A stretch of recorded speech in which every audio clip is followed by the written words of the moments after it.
This leopard waited 10 years for her owner. What happened next made history. For a decade, a wild predator sat at the same rusted gate, day after day, as if guarding a secret no one else could see.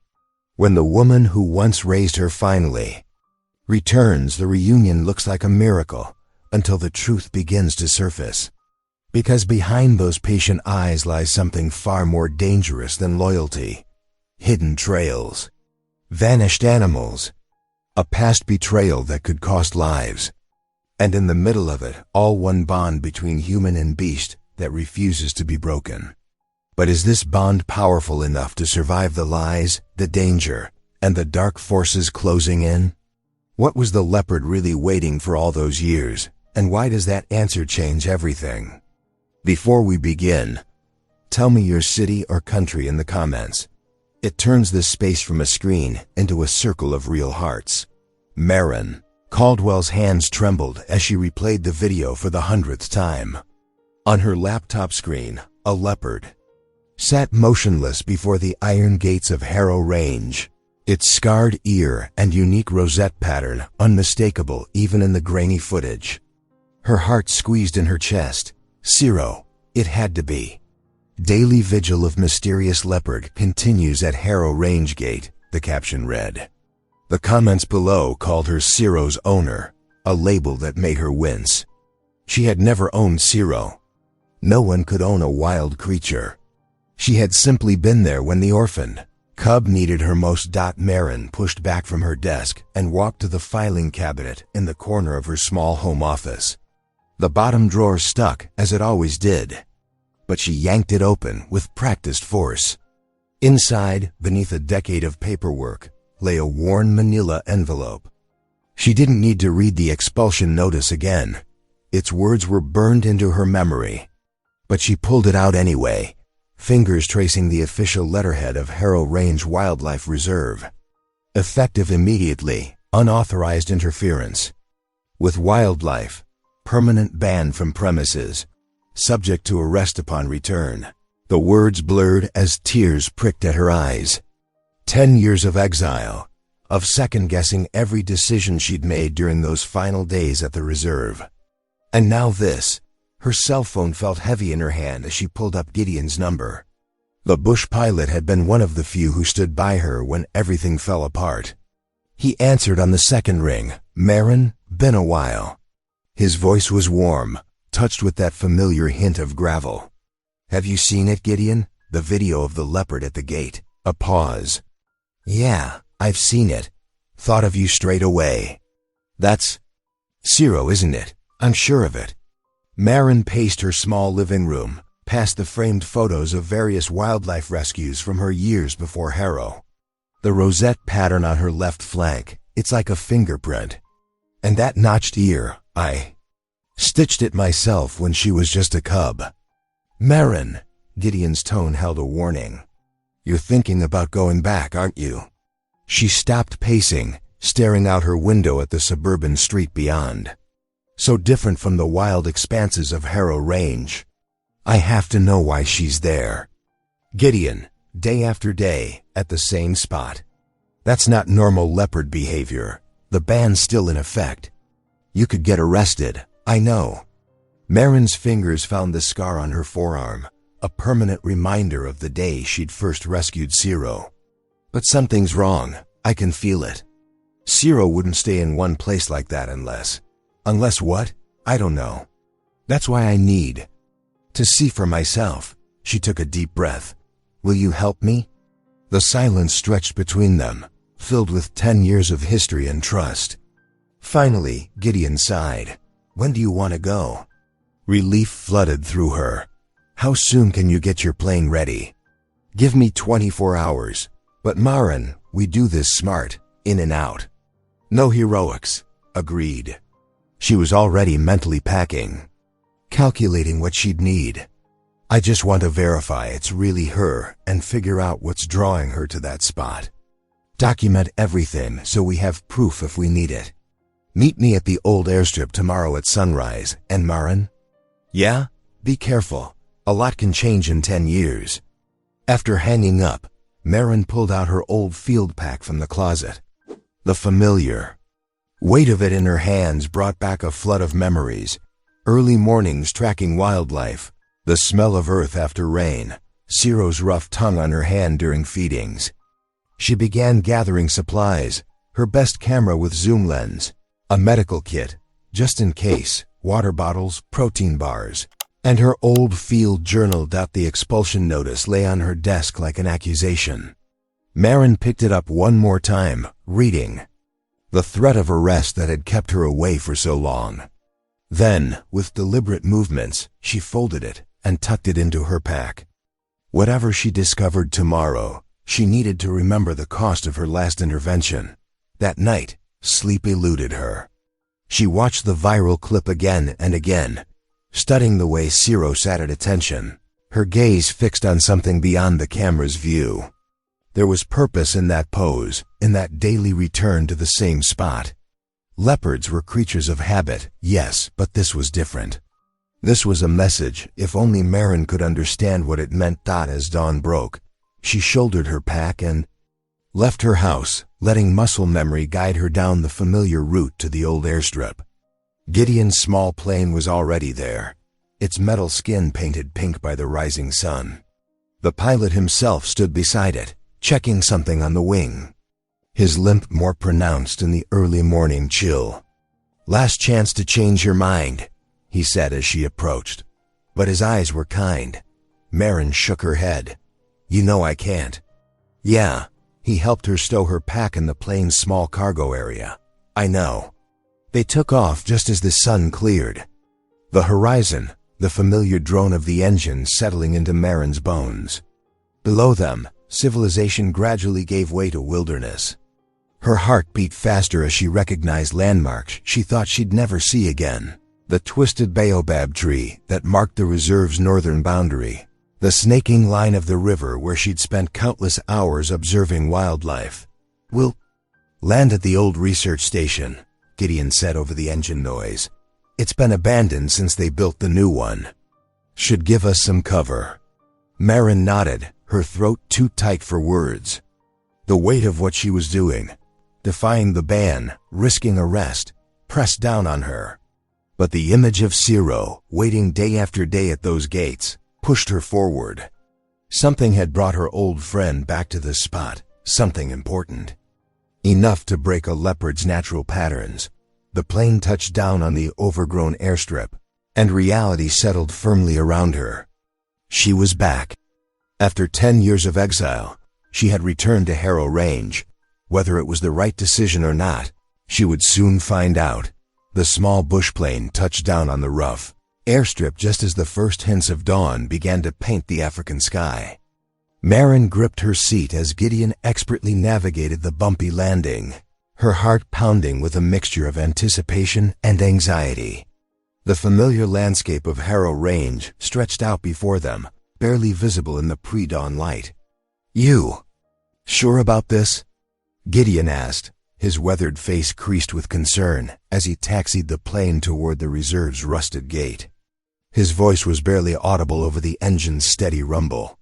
"I have to know, Gideon," Maren replied, her eyes scanning the thorny brush that lined the airstrip. 10 years is a long time for any animal to maintain such a specific pattern of behavior. As they approached the gate, movement caught Maren's eye. Her breath caught in her throat as a powerful figure emerged from the thorn bushes. Ciro, the leopard's distinctive rosette pattern was unmistakable, even in the dim light. The scarred ear that Maren remembered so well twitched as the big cat approached with measured steps. "It's really her," Maren whispered, tears welling in her eyes. Ciro wasn't showing any signs of fear, instead moving in a deliberate circle around the plane. The leopard's chest rumbled with familiar chuffing sounds, greeting calls that Maren hadn't heard in a decade. Maren pressed her hand against the window as Ciro made direct eye contact with her. Those intelligent eyes held the same intensity they had when Ciro was a cub in Maren's care. The connection was electric, immediate, and overwhelming. Then Ciro did something unexpected. She trotted a few paces away, stopped, and looked back over her shoulder. The invitation in her posture was clear, She wanted Marin to follow. "She wants to show me something," Marin said, reaching for her door handle. But before she could open it, the harsh glare of approaching headlights cut through the dawn shadows. 3 vehicles roared up to the gate, kicking up clouds of red dust. Marin's stomach dropped as she recognized the lead vehicle, a gleaming black Land Rover with the Harrow Range logo emblazoned on its side. The tall figure that stepped out could only be Silas Harrow himself. "Keep the engine running," Marin told Gideon quietly as she stepped out of the plane. Zero had melted back into the brush, but Marin could still feel the Leopard's presence nearby. Silas Harrow's imposing figure approached, his silver hair catching the early morning light. He wore an immaculately pressed safari suit that looked like it had never seen actual field work. 2 armed security guards flanked him, and a uniformed officer from the Frontier Game Commission brought up the rear. "Miss Caldwell," Harrow's voice carried the practiced charm of old money, but his eyes were cold. "I believe you received notice 10 years ago that you're not welcome here." "Mr. Harrow," Marin kept her voice steady, "I'm here because you've seen the viral videos, no doubt." He cut her off smoothly. "Let me be clear, your presence here constitutes criminal trespass." He gestured to the Game Commission officer, who stepped forward with a thick folder. "We have extensive documentation," the officer stated, "of your unauthorized imprinting of a dangerous predator during your previous tenure. That alone would be grounds for prosecution." Marin felt her face flush with anger. Zero was an orphaned cub.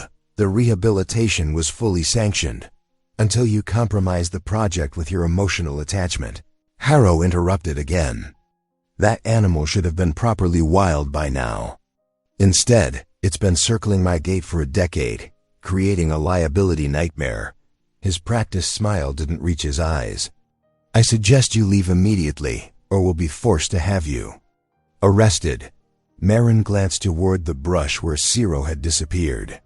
Everything in her wanted to refuse, to demand answers about what was really going on.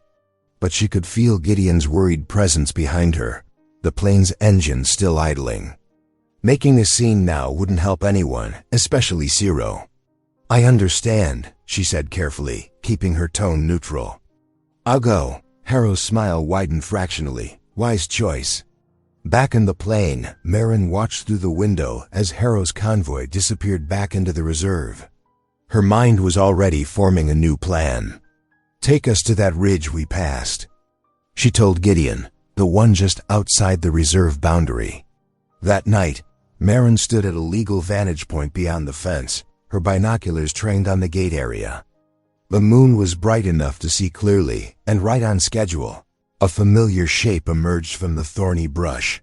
Zero appeared, moving with the same deliberate purpose Marin had observed that morning. The Leopard made a careful circuit around the gate area, pausing at specific points as if checking something.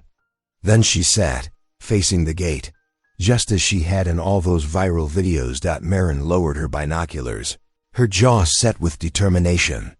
Whatever Zero was guarding, whatever had kept her making this same circuit for 10 years, Marin would find out. She checked her watch. 4 hours until dawn. Just enough time to get back to town, grab some supplies, and return on foot before first light. "I'll be back, girl," she whispered into the night. "And this time, I'm following you." The first rays of sunlight crept over the horizon as Marin carefully made her way along the path where she had last seen Zero. Her boots made soft crunching sounds against the dusty ground as she followed the Leopard's distinctive paw prints. The morning air was cool and crisp, carrying the familiar sense of the African bush that she had missed for so long. Ahead of her, Zero's spotted form moved, with deliberate purpose, her muscular body low to the ground. The Leopard paused occasionally, looking back at Marin as if to ensure she was still following. Their shared history seemed to bridge the decade-long gap as they moved deeper into the territory. The terrain began to slope downward, and Marin found herself entering a narrow ravine. The walls of red earth rose on either side, creating deep shadows despite the growing daylight. Ciro disappeared around a bend, and Marin followed cautiously, her hand brushing against the rough stone wall for balance. What she discovered made her blood run cold. Half buried in the dusty ground were dozens of rusted wire snares, their cruel metal loops partially hidden by debris and dirt. These weren't old traps forgotten by time. Some showed signs of recent use, their wires still bright where it had been handled. Marin's hands trembled as she carefully documented each one with her camera, making sure to capture their placement and condition. But it was what she found next that made her stomach lurch. Tucked into a natural alcove in the ravine wall was a charred wooden crate. Inside, piled like discarded trash, were GPS collars, dozens of them, their tracking devices brutally pried off and rendered useless. Each collar represented a monitored animal, big cats whose movements should have been tracked and protected within the reserve. "Oh God," Marin whispered, her voice barely audible.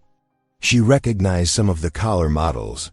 They were expensive, high-tech equipment used by legitimate research teams. With shaking hands, she began photographing the serial numbers visible on each collar, carefully time-stamping each image. The scale of what she was seeing hit her hard. This wasn't random poaching or occasional interference with tracking equipment. This was organized, systematic destruction of wildlife monitoring systems. Ciro sat watching from a nearby rock, her scarred ear twitching, those intelligent eyes fixed on Marin. In that moment, Marin understood the Leopard hadn't been waiting at the gate out of some sentimental attachment. She had been guarding this place, this evidence, this truth that someone had tried very hard to hide. Making a quick decision, Marin selected one of the less damaged collars and carefully tucked it into her pack. She needed physical proof of what she'd found, something that couldn't be dismissed as just photographs. As she secured the evidence, she heard the distant sound of vehicles approaching somewhere above the ravine. Her satellite phone buzzed. A text from Gideon, movement at the main gate, time to go. Marin took one last series of photos, making sure to capture the overall scene from multiple angles. The morning light now illuminated the full extent of what she'd discovered. A crime scene that explained why so many track animals had seemingly vanished from the reserve's monitoring systems. They hadn't disappeared. Their tracking devices had been systematically destroyed, leaving them vulnerable to whatever fate their attackers had planned. She followed Ciro back up through the ravine, the Leopard leading her along a different route that offered more cover. When they reached the pickup point, Gideon was waiting with the small plane, its engine already warm. He helped her aboard quickly, his expression grim as she showed him the collar. "This is bigger than we thought, isn't it?" he asked as they took off, keeping low to avoid detection. Marin nodded, clutching her backpack with its damning evidence. Someone's been deliberately destroying the tracking system. All those missing animals. She couldn't finish the sentence. But she didn't need to. The implications were clear. Without their GPS collars, the reserve's protected animals were vulnerable to whatever fate their attackers had planned. As they flew to secure the evidence at an off-site location, Marin looked back at the ravine where Ciro had led her. The truth had been there all along, waiting to be discovered. The viral video that had drawn her back, the story of a loyal leopard waiting at a gate. It had all been much more than a simple tale of animal attachment. It was a map leading to evidence of systematic wildlife crime, and Ciro had been its guardian all along. The late afternoon sun cast long shadows across the small cafe where Marin waited nervously, the GPS collar wrapped carefully in her canvas bag. She had reached out to Zasha Romero after finding her number through mutual conservation contacts. The investigative reporter's reputation for exposing environmental crimes preceded her. Zasha arrived precisely on time, her camera bag slung over one shoulder. She was shorter than Marin had expected, with keen dark eyes that seemed to take in everything at once. Without preamble, she slid into the seat across from Maren. "Show me," Zasha said quietly. Maren carefully placed the collar on the table between them, keeping it partially covered with a napkin. She watched as Zasha examined it, noting how the reporter's fingers traced the clean cuts where the identifier had been removed. "These are my photos from the site," Maren added, passing over her phone. There were dozens more collars in that crate, all treated the same way. Zasha scrolled through the images, her expression growing more focused with each swipe. "This is systematic," she murmured. "The cuts are all identical. Someone's been doing this for a while." She looked up at Maren. "Tell me about your pilot friend." "Gideon? He's solid. Been flying bush planes out here for 15 years. He knows every inch of this territory." "Good, we'll need him." Zasha pulled out a notebook. "Here's what I'm thinking. We map it all, every snare line, every access point. But we do it smart, quiet. No straight overhead flights that'll draw attention. Gideon can do low passes at dawn and dusk, when the light makes it harder to spot him." They spent the next hour sketching out a plan. Gideon would handle aerial reconnaissance, making careful passes over the reserve at odd hours. Maren would use her tracking skills to verify findings on the ground, marking GPS coordinates and photographing evidence. Zasha would compile everything, building a secure chain of evidence that would hold up under scrutiny. Over the next several nights, their plan took shape. Gideon's plane would drift quietly over the reserve, barely above the tree line. He'd radio coordinates to Marin, who would then trek in on foot to document what he'd spotted. The pattern that emerged was disturbing. "See these trails?" Maren traced lines on their crude map one evening. The three of them gathered in Gideon's small hangar. "They all lead back to these service roads, the ones only Harrow's workers are supposed to use." Zasha nodded, adding notes to her laptop. "And the snare lines follow a regular schedule. Every 3 days, new ones appear in sections 7 and 12, like clockwork. That means organization," Gideon added, his usual easy manner turned serious. "Equipment, vehicles, people who know the reserve's patrol patterns." They discovered unmarked sheds near the reserve's boundaries, carefully hidden from main roads, but accessible by the worker tracks. Zasha arranged for secure off-site storage of all their evidence, making multiple copies of photos and GPS data. "This is bigger than opportunistic poaching," Zasha said one night, reviewing their findings. "These are professional operations, with logistics and infrastructure behind them." The first complete map took shape gradually, built from countless careful observations. Red lines marked known snare locations. Blue dots indicated the hidden sheds. Yellow traces showed the paths vehicles took in and out. Together, they painted a picture of systematic wildlife trafficking. "We need to be careful about who we take this to," Maren said, studying the finished map. "After what I saw with that game commission officer at the gate." "Agreed," Zasha replied. "I have some contacts in the Federal Environmental Crimes Unit. They're separate from the local commission. We'll start there quietly." The three of them stood looking at their work, weeks of careful observation and documentation spread out before them. They had formed an unlikely but effective team. The band wildlife medic, the bush pilot, and the investigative reporter. Each brought different skills, different perspectives, but they shared a common purpose. "Whatever happens next," Gideon said, "we've got solid evidence now. They can't just sweep this under the rug." Maren thought of Ciro, still making her patient. Circuits of the reserve, guarding her grim discovery. The Leopard had shown her the truth, and now they had mapped it out in detail. The next step would be bringing that truth to light, carefully, strategically, through channels they could trust. "We start with my federal contacts tomorrow," Zasha confirmed. "But we keep gathering evidence, keep building the case." She looked at her partners. "Ready?" Maren and Gideon nodded. They had come too far to back down now. Their alliance had given them strength, and their map had given them direction. The truth about Harrow Range was finally taking shape. The night sky glowed, an ominous orange as Marin crouched behind a boulder, her heart pounding. Through her night vision binoculars, she watched Harrow's men move like shadows through the ravine, spreading accelerant and setting strategic fires. The flames caught quickly in the dry brush, sending towers of smoke into the darkness. "They're destroying everything," she whispered into her satellite phone to Gideon, who was positioned with his jeep at the top of the ridge. "All the evidence we've gathered, they're burning it all." The fire spread with frightening speed, crackling through the undergrowth. Suddenly, a haunting sound cut through the roar of flames, a leopard's distressed cry. Marin's blood ran cold. She knew that voice, Zero. The word tore from her throat as she scrambled to her feet. Through the thickening smoke, she could make out the leopard's thrashing form. Zero had gotten caught in one of the steel snares, likely while trying to escape the approaching flames.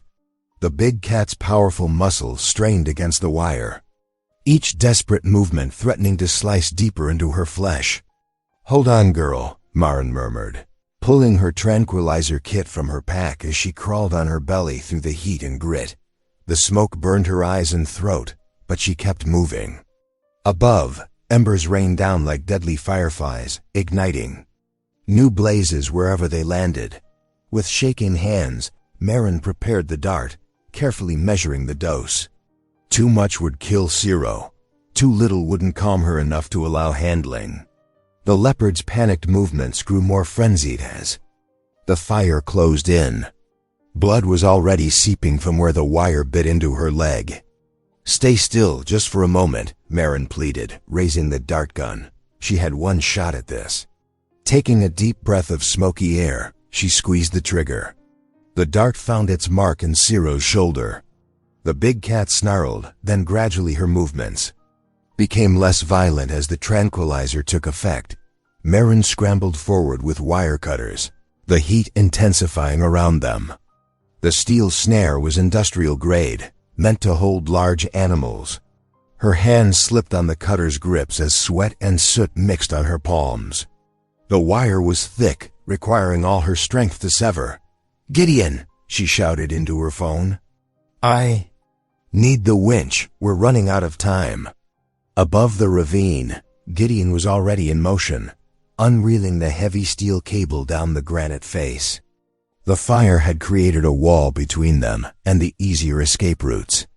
This vertical ascent was their only option. Sudden explosions made Marin duck instinctively. The ammunition cache they discovered, the one hidden among the collected GPS collars, was cooking off in the intense heat.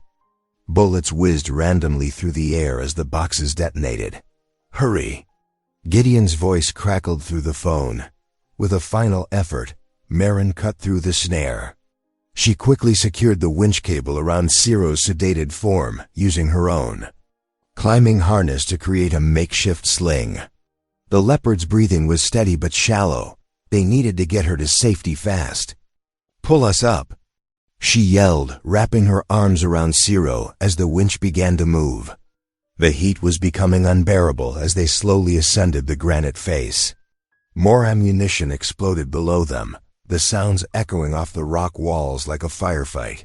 Gideon's strong hands reached down to help haul them over the edge, just as a massive fireball erupted from the ravine. They collapsed in the ash-covered grass, gasping for cleaner air. Marin immediately checked Zero's vital signs. The leopard was stable, the wire wounds serious but not fatal. Through streaming eyes, Marin watched the inferno below consume the last physical evidence of Harrow's operations. The GPS collars, the snares, the ammunition, all of it would be reduced to ash. But as she stroked Zero's unconscious form, she knew they had gained something valuable. Proof that this was no random collection of poachers' traps.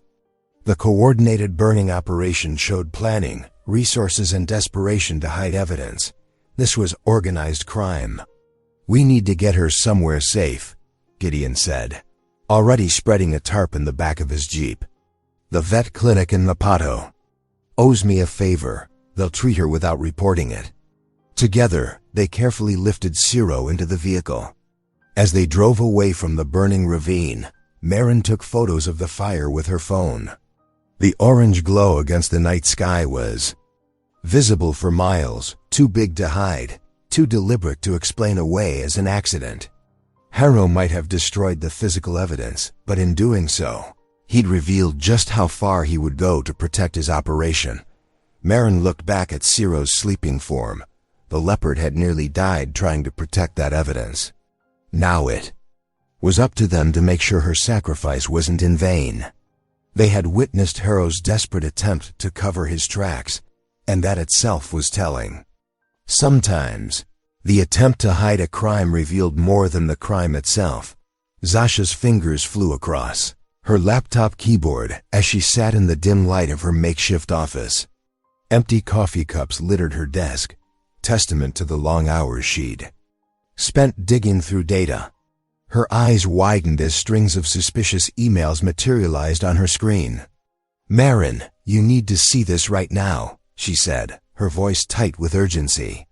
"I found something huge." Marin leaned over Zasha's shoulder, squinting at the screen. The emails were from a familiar address, dr.vlrk@harrowrange.org. Her stomach clenched as she recognized her former mentor's name, Dr. Verona Lark. These were buried deep in Harrow's servers, Zasha explained, scrolling through the correspondence. "Look at the dates. They go back over 10 years. The first email made Marin's blood run cold. Confirmed receipt of latest migration data package. Payment process to offshore account as discussed. Continuing selective distribution to approved clients." "She was selling tracking data," Marin whispered, her voice hollow. "All those years of research," Zasha nodded grimly. "But it gets worse. Look at this one." The next email detailed technical instructions for creating what Dr. Lark called a blind zone, a deliberate gap in the reserve's wildlife tracking coverage. The scientific language was precise, clinical, hiding its deadly purpose behind technical terms. "The blind zone matches perfectly with Ciro's patrol route," Zasha said, pulling up their map of the Leopard's territory. "She's been marking its boundary this whole time." Marin sank into a chair, her legs suddenly weak. "All these years, I thought she was waiting for me. But she was trying to show us something much bigger." More emails appeared on screen, dating back to the week before Marin's expulsion. Her hands trembled as she read Dr. Lark's careful instructions to stage a security incident involving Ciro. "Need convincing evidence of rehabilitation project failure," the email read. "Arrange near mauling scenario. Will document unsafe practices and file formal complaint." The truth hit Marin like a physical blow. "She set me up," she said, her voice cracking. "She needed me gone so no one would question what was happening in that sector." Zasha reached out and squeezed her shoulder. "The incident report from that day. It has Lark's signature all over it. She testified that you'd compromised safety protocols, that Ciro had become dangerous because of your methods." Memories flooded back, the shock of the accusations, the betrayal in her colleague's eyes, the official notice of expulsion. It had all been orchestrated, a careful elimination of the one person who might have noticed the pattern. The scientific authority gave it weight, Marin said, understanding dawning. No one questioned a respected researcher's assessment. It was the perfect cover. They spent hours piecing together the full scope of the conspiracy. Dr. Lark had used her position to create the perfect killing ground. A section of the reserve where tracking data wouldn't show missing animals, where poachers could operate with impunity. The profits were split between data sales and the illegal wildlife trade. "This isn't just about Harrow's money anymore," Zasha said, organizing the evidence into folders. "This is about the corruption of science itself. They used research credentials to hide mass slaughter." Marin stared at an old photo on the wall, herself and Dr. Lark in the field, both smiling at the camera. The mentor she'd trusted, The woman who'd shaped her early career had betrayed not just her, but everything their work was supposed to protect. "We can prove it now," she said finally, straightening her shoulders. "Every email, every data sale, every faked report, it's all here. And Ciro," her voice softened with understanding, "she's been trying to tell us all along, marking the edge of their killing field, day after day, waiting for someone to understand." Zasha nodded, her expression determined. "The pattern maps perfectly. The blind zone in the tracking data lines up exactly with where we found the snares and collars. Lark gave them the perfect hunting ground and the scientific cover to hide it. The weight of the revelation settled over them. This wasn't just about catching poachers anymore. It was about exposing how scientific authority had been corrupted for profit, how trusted institutions had been turned against the very animals they were meant to protect. "Start compiling everything," Marin said, her voice steady despite the emotion churning inside her. "Every email, every data point, every connection between Lark and the buyers. We're going to need an airtight case." As Zasha worked, Marin stepped outside into the cool night air. Somewhere out there, Ciro was still making her rounds, still marking the boundaries of that deadly blind zone. The Leopard's decade-long vigil had taken on new meaning, not just loyalty to a former caretaker, but an instinctive response to the wrong being done in her territory. "We'll make it right," Marin whispered to the darkness. "For all of us." Inside, Zasha's computer continued collecting evidence, building the case that would expose not just individual crimes, but a systemic corruption of science and conservation. The story had shifted from suspicion to provable collusion, linking respected research to industry profits to wholesale slaughter. Dr. Verona, Lark's carefully constructed facade was about to crumble, bringing down with it the entire network she'd built on betrayal and greed. The truth would finally emerge from the blind zone she'd created, thanks to the patience of one scarred leopard and the persistence of the woman who'd never stopped trying to understand her message. The early morning sun cast long shadows across the polished conference table as Marin and Zasha faced Magistrate Elena, Chun, and 6 grim-faced members of the International Wildlife Trafficking Task Force. Maps and surveillance photos covered every inch of the table's surface. "As you can see from these coordinates," Marin said, tracing a red line across the largest map, "the snare lines follow a clear pattern." Her finger stopped at the ravine. "And here is where we discovered the destroyed GPS collars before the arson attack." Zasha stepped forward, tablet in hand. "We've documented systematic tampering with tracking data over the past decade. The arson wasn't random, it was a calculated attempt to destroy evidence." She played the video footage of the burning ravine, the smoke billowing black against the night sky. Magistrate Chun leaned forward, her eyes sharp. "This is deeply concerning. But we need more than historical data. We need current, court-admissible evidence that can't be disputed." "That's why we're proposing this," Marin said, placing a sleek black collar on the table. "A new generation tracking device with an integrated camera. Every image automatically uploads to secure servers beyond anyone's reach." The task force members examined the collar with interest. Agent Santos, a veteran investigator, picked it up. "And you want to put this on the Leopard? The one that's been marking these routes?" "Ciro," Marin corrected gently. "Yes, she already patrols these areas naturally. With this collar, her movements become documented evidence." Magistrate Chun studied the proposal documents before her. "The technology is sound, but we need absolute certainty about chain of custody. One procedural mistake and the whole case could collapse." Zasha pulled up detailed protocols on her tablet. "We've thought of that. Every image will have embedded timestamps and GPS coordinates, multiple backups, blockchain verification. No one can tamper with this data without leaving digital fingerprints."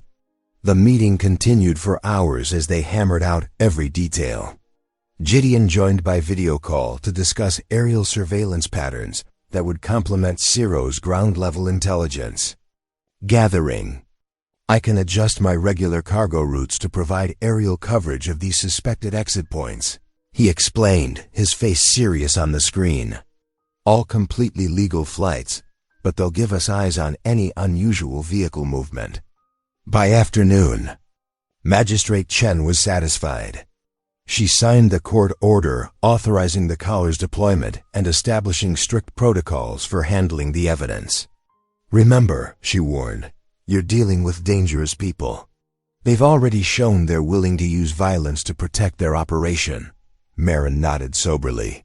We understand the risks, but this might be our only chance to expose what's really happening at Harrow Range.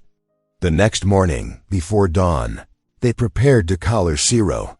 Marin's hands were steady as she checked the tranquilizer dose one final time. A court-appointed veterinarian observed every step, documenting the procedure. Maintaining chain of custody starts now, Zasha reminded them, filming with an official camera. Everything by the book. They found Ciro near her usual patrol route. The Leopard's trust in Marin made the darting process smoother than expected. As the sedative took effect, Marin knelt beside her old friend, gently stroking the scarred ear. I'm sorry about this, she whispered. But you've been trying to show us the truth all along. Now you'll have proof no one can ignore. The veterinarian helped Marin secure the collar, checking the fit carefully. The small camera lens gleamed as they activated the system. Immediately, test images appeared on Zasha's monitoring tablet. Signal is strong, she confirmed.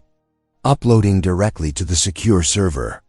They waited until Ciro fully recovered from the sedation. The Leopard shook herself, adjusting to the new collar's weight. After a long look at Marin, she melted into the bush, resuming her endless patrol. And now we wait, Marin said, watching the first real-time images appear on the tablet. Crystal-clear shots of paths, tire tracks, and hidden gates, all with perfect timestamps and location data. Zasha squeezed her shoulder. Not just waiting. Now we're gathering evidence that will stand up in any court in the world. Back at their Secure Operations Center, they watched Ciro's first full day of patrol unfold through her collar camera. Every image built their case stronger. But they also knew the stakes had risen dramatically. Harrow's people will notice the collar, Gideon pointed out during their evening briefing. They'll know someone's watching. Let them, Marin said firmly. They can't tamper with this evidence. And Ciro's too smart to get caught in their snares. Again, the images kept flowing in, systematic proof of everything they'd suspected. Each picture represented another piece of the puzzle they'd been trying to solve for 10 years. For the first time, they had a legal, unimpeachable way to document the truth, but they all understood that turning Ciro into an official witness had also made her a target. The waiting game had begun, a dangerous balance between gathering enough evidence and keeping their four-legged investigator safe. We've got eyes on every exit route, Gideon assured them, marking his flight plans on the map. Any unusual movement, we'll know. Zasha's fingers flew over her keyboard, recording and categorizing every new image. The legal framework is solid. Everything's admissible. Now we just need to let Ciro do what she does best. Marin watched the latest images stream in, each one a step closer to justice. She touched the screen gently as Ciro's camera captured a fresh set of truck tracks. Show us everything, she whispered. Show us what they've been trying to hide all these years. The night air hung thick with anticipation as Ciro's graceful form moved purposefully through the darkness. The camera collar on her neck transmitted clear footage to their secure server, each step building their case with irrefutable evidence. Through their monitoring equipment, Marin and the task force watched the Leopard's path with bated breath. She's heading northeast, Marin whispered into her radio, tracking Ciro's signal on her tablet. Moving with intent, not hunting behavior. The Leopard's path led them deeper into the reserve's remote sector, far from the usual tourist routes. After 20 minutes of steady progress, Zero paused near what appeared to be an abandoned storage facility. But the thermal imaging told a different story. The building was alive with activity. "Target confirmed," crackled the task force leader's voice over the secure channel. "All units hold position." Marin's heart raced as she watched from her concealed location. Years of suspicion and months of careful investigation had led to this moment. She gripped her binoculars tighter, forcing herself to stay put while the task force rangers moved into position. The raid happened with military precision. Bright floodlights suddenly illuminated the area as armored vehicles converged on the shed. Through her night vision equipment, Marin watched workers scatter like startled birds, some fleeing into the bush while others froze in place, hands raised. "Police, we have a warrant." The commanding voice boomed through megaphones in multiple languages. "This facility is surrounded." The task force rangers moved swiftly, securing the perimeter while Magistrate Chan's officials entered the building. What they found inside exceeded even their worst expectations. Rows of elephant tusks lay stacked like cordwood. Big cat skins were stretched on frames. Industrial freezers hummed, their contents better left undescribed. "My God," Zasha breathed, documenting everything with her camera. She moved methodically through the facility, photographing license plates on the trucks outside, timestamping each piece of evidence. The scale of this, the discovery of the accounting ledgers, proved especially valuable. Page after page detailed transactions, dates, amounts, and delivery schedules. The task force carefully bagged everything for evidence, while forensics teams worked to preserve the chain of custody. 4 workers were detained, their expressions a mix of resignation and fear as they were led to waiting vehicles. Others had vanished into the darkness, but their identities would be traced through employment records and surveillance footage. Dawn was breaking by the time the initial sweep concluded. Marin watched as crate after crate of seized contraband was loaded into secure transport vehicles. The task force had hit the jackpot. This was exactly the kind of physical evidence they had hoped to find. Zia Shah worked through the morning, crafting her initial report with meticulous attention to detail. Every image was verified, every fact triple-checked. When her story broke just hours later, it sent shockwaves through both traditional and social media. "Massive wildlife trafficking operation exposed at prestigious game reserve," screamed the headlines. Zasha's article laid out the evidence in devastating detail: the sophistication of the operation, the value of the seized items, the years of systematic killing. Each claim was backed by time-stamped photos and scanned documents. The public reaction was immediate and fierce. Environmental groups demanded action. Politicians called for investigations. The pressure mounted by the hour as Zasha's story was picked up by international news outlets. Yet amid the chaos and congratulations, Marin felt uneasy. She reviewed the seized documents again and again, looking for what wasn't there. Silas Harrow's name appeared nowhere in the facility. Dr. Lark's involvement remained frustratingly outside their grasp. The operation they'd uncovered was clearly part of something larger, but the links to the top remained maddeningly elusive. "We've dealt them a serious blow," Gideon said, studying Marin's troubled expression as they sat in his small office later that day. "But you're thinking about Harrow and Lark." Marin nodded, pushing away from his cluttered desk. "They're too smart to leave obvious connections. Everything we found will be attributed to lower-level operators. They'll deny all knowledge, claim they were deceived by corrupt employees.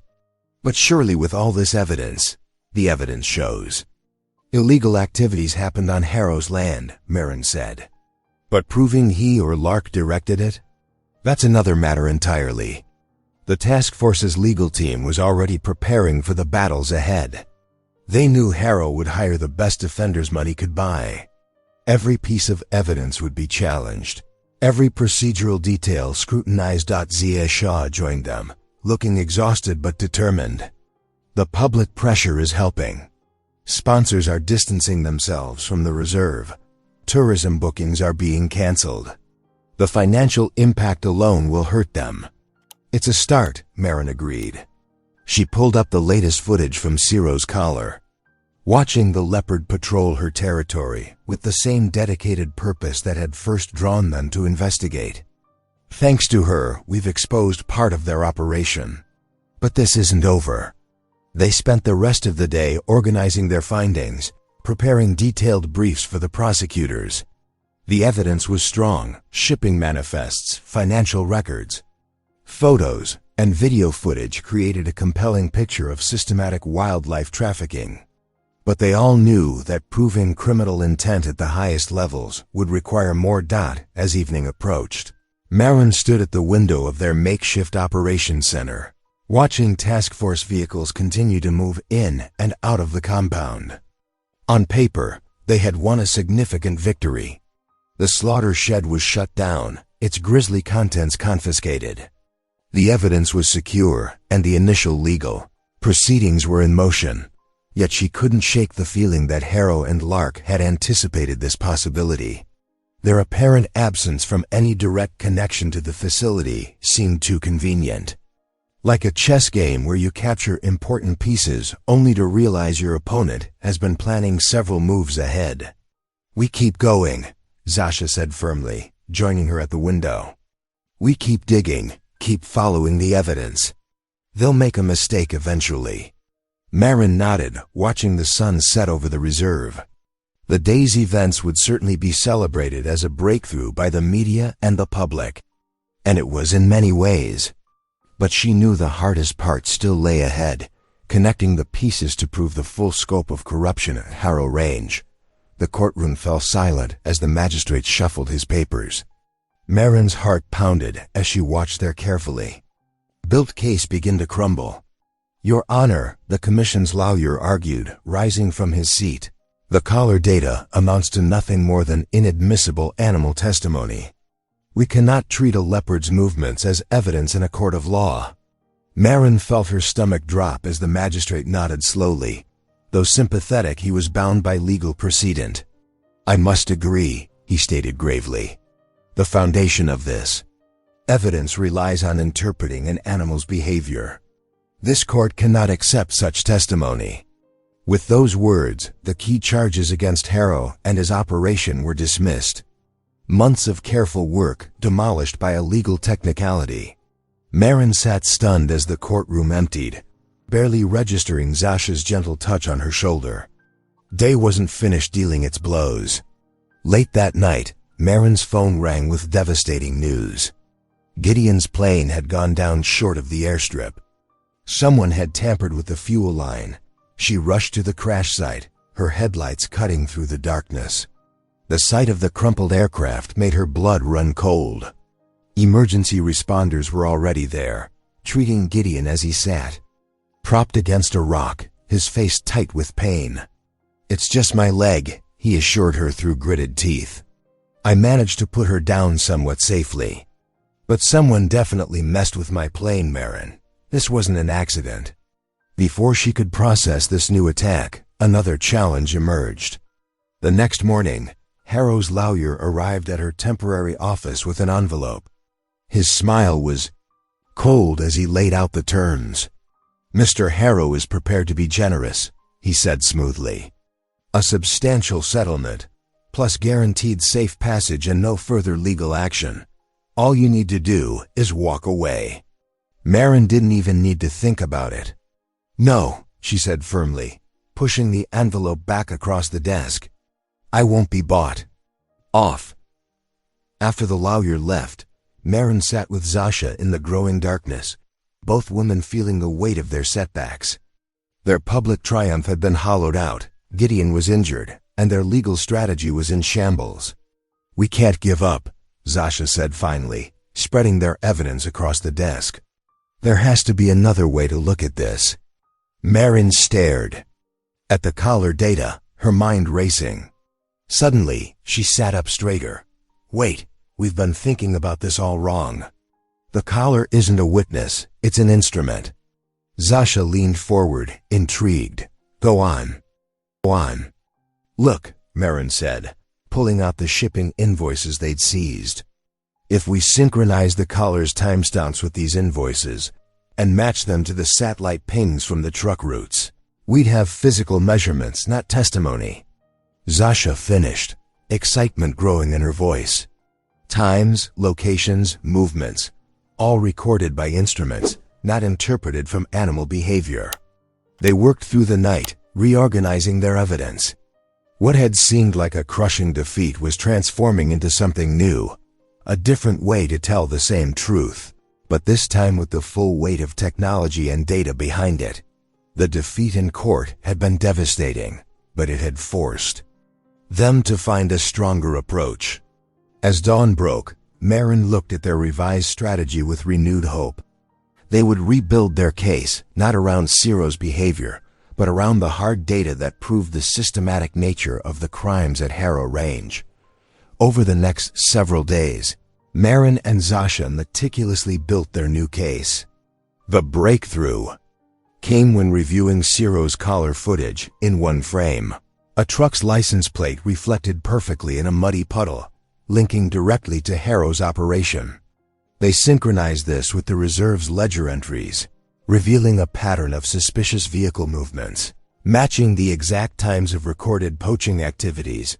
Third-party satellite data provided the final piece. The ping showed trucks moving through the blind zone at precise times matching both the collar footage and ledger entries. But what truly sealed their case was when James Morton, Harrow's former foreman, came forward. I can't live with it anymore, Morton confessed, his voice shaking. Dr. Lark gave us explicit instructions, which areas to avoid, when to move, how to dispose of the tracking collars. She orchestrated everything. At the new hearing, Zasha orchestrated a powerful presentation. On 3 large screens, she streamed a synchronized sequence, collar footage, ledger entries, satellite data, and Morton's testimony. The evidence was undeniable. The magistrate leaned forward, studying each piece carefully. This is not animal testimony, he declared. This is instrument-recorded data, corroborated by multiple sources. The charges are reinstated, but Harrow wasn't finished. As they prepared to transport the evidence to a secure facility, word reached them of a planned ambush. Despite his injured leg, Gideon volunteered to drive a decoy vehicle. They'll expect the evidence to be heavily guarded, he argued. Let me take the obvious route while Marin moves the real evidence along the back trails. The plan worked perfectly. As Harrow's men converged on Gideon's decoy vehicle at the river crossing, Rangers who had been quietly positioned there sprang into action. In the ensuing chaos, they arrested not only Harrow's mercenaries but also Harrow himself, who had come to oversee the ambush personally. Meanwhile, Marin successfully delivered the evidence, driving along a little-used track through the hills. When she heard about Harrow's capture over the radio, she allowed herself to smile for the first time in days. The court's final ruling was unprecedented. The magistrate not only established camera collar data as admissible physical evidence, but also voided Harrow's entire land concession. Dr. Lark, finally facing justice, received a lengthy sentence for her role in the poaching operation and the false accusations against Marin. Marin Caldwell's name is hereby cleared of all previous charges, the magistrate announced. Furthermore, her work has established a vital precedent for wildlife protection cases worldwide. In the aftermath, Marin was offered leadership of a new, transparent wildlife rehabilitation trust established on the former Harrow lands. She accepted, knowing she could finally implement the ethical practices she'd always believed in. Ciro, fully recovered from her injuries, seemed to sense the change. One morning, she simply melted back into the hills, though Marin would occasionally spot her distinctive rosette pattern in the distance. No longer a sentinel of secrets, but a free creature in a safer world, the old iron gate that had once forbidden Marin's entry now lay cut open, its edges rusting in the sun. She stood there with Gideon, both of them looking at the changed landscape before them. 10 years of exile, Marin mused, and now this. Gideon took her hand, his touch conveying everything they'd been too busy surviving to acknowledge. Some things are worth waiting for, he said simply. They didn't need many words. Their shared battles, close calls, and unwavering trust had forged something neither needed to explain. As they walked through the open gate together, they knew they were choosing not just each other, but a future where justice had prevailed and conservation could proceed in the light of day. Behind them, the growing dusk swallowed the old gates. Shadow, and ahead, the first stars began to appear over their new beginning. If this story warmed you tonight, subscribe and leave a single line that stayed with you. Your words shape tomorrow's story.